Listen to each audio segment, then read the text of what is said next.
اعوذ بالله من الشیطان الرجیم بسم الله الرحمن الرحیم. د آل تاجر اسوسییشن ضلع چارسدې یو هنګامي اجلاس وشو.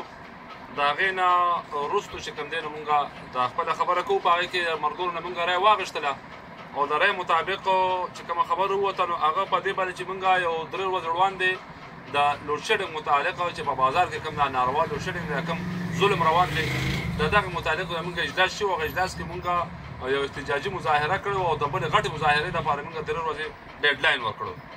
چونکې هغه 3 ورځې په نننۍ ورځ کې برابرېږي، مونږ په هغې باندې اجلاس وکړو. ملګرو خپله رایه ورکړله چې یاره مونږ به وابډې دپاره چې کوم دی لږ نور ټایم ورکړو، ځکه چې کله چې کوم طریقې کار روان دی او د اکسین صاحب کومې وعدې کوي نو کو مثال خبره مونږ به 1 هفته ټایم ورکړو.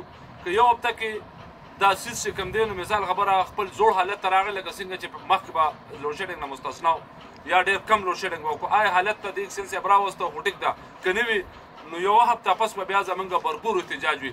زه یو خبره دلته کې پاکومه چې اکسین صاحب د پیسکو د طرف نه چې کوم دی یو نوټیفیکیشن راغلی دی د اکسین صاحب په ترو باندې چې یاره په پیډر 1 باندې چونکې په بازار کې دی پیډر 1 باندې 57% لګبګ دی باندې دا لاسز دی.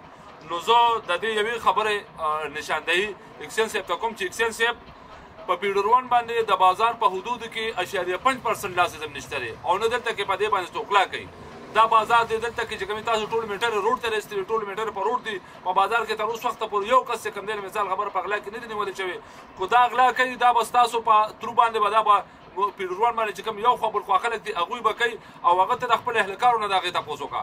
د هغې زور او د هغه جبر هغه ته په دوکاندار یا په بازار باندې مه ورچوه. مونږ اوس هم د غلا خلاف یو، مخکې هم د غلا خلاف یو او بیا به هم د غلا خلاف یو. مونږ وایو دا غلط کار دی، خو چې څوک یو سړی کوي نه او ته ورله سزا ورکوې نو اکسین صاحب په دې سزا کې دا چې کومه سزا ته ورکوې دې سزا مستحق خو بیا ته دا ظلم او دا جبر چې کوم دکاندار په هیڅ قیمت باندې نه مني او دا چې کوم نوټیفیکیشن کې کومه خبره ده لازم شوې ده په پیډر 1 کې د بازار متعلق زه وایم په دې باندې د اکسین صاحب له معافي غوښتل پکار دي. دا بالکل غلطه ده، دا د دکاندار تذلیل دی، دا د بازار د خلکو تذلیل دی.